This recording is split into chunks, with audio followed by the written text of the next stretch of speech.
Mr. Kiley. Good morning, Director.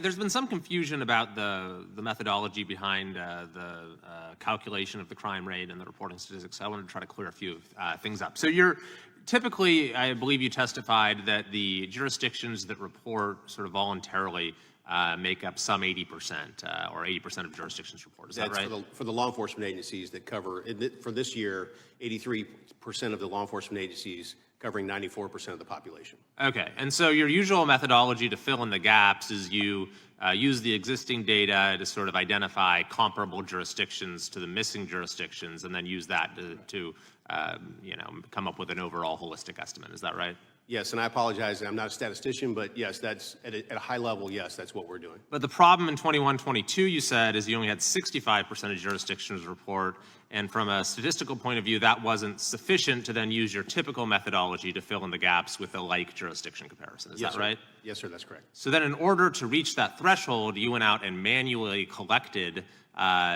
statistics from jurisdictions that hadn't voluntarily reported. Is that right? We collected data from the agencies that had not transitioned to NIBRs yet. Right, and so then you kept doing that until you had enough data overall to use your typical like jurisdiction estimation method to come up with a nationwide estimate. Is that right? Yes, sir. Okay, so what did and you're claiming that then that number, based upon A, those who reported voluntarily, B, those you manually collected, and C, the estimate you came up from the jurisdictions that were still missing, that comprised of what, 1.2% decline or whatever it was. Is that right? That is correct. Okay, so what does this manual collection process look like? I guess that's what I'm curious about. So essentially what we're doing is we're going to the for lack of a better terms, the ComStats. For instance, Chicago, as an example, has a ComStat that's available, publicly available information that shows their crime data. And so we would go to there and collect that data for that time period from those jurisdictions. And do you know what percent that hadn't initially reported then reported using in response to those inquiries?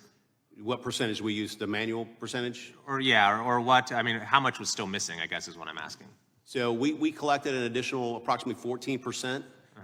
So that got us up to about 78 to 79% of data that we had collected from the law enforcement agency. And did you contact everyone of all the missing jurisdictions, or how did you go about deciding who to manually collect? We definitely wanted to make sure that we hit the most in population cities. And so, as I mentioned before, the cities like Phoenix, Phoenix, New York, I think Chicago was one of them.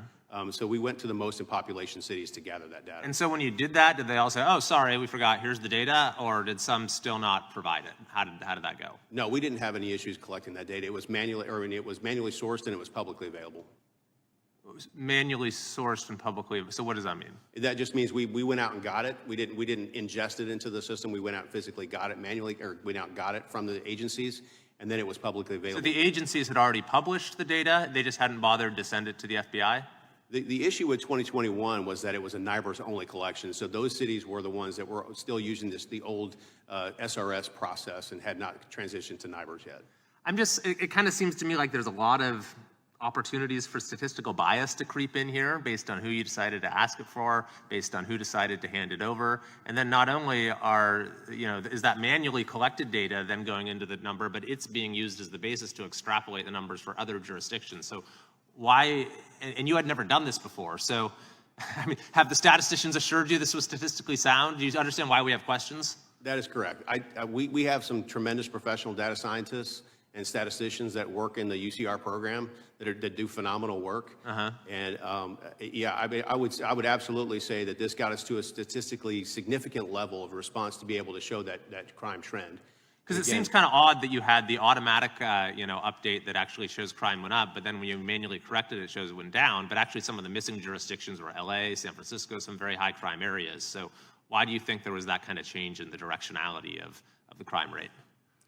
I'm not sure that I understand your question, but just to reiterate, what is being shown now, what you can see now in the system, it does not contain that manually sourced data, which is the reason why it appears they're too low, because the jurisdictions that did not provide NIBRs data is not included in that data set right now. So when President Joe Biden came out and said there was a record decline in crime, do you think that was correct?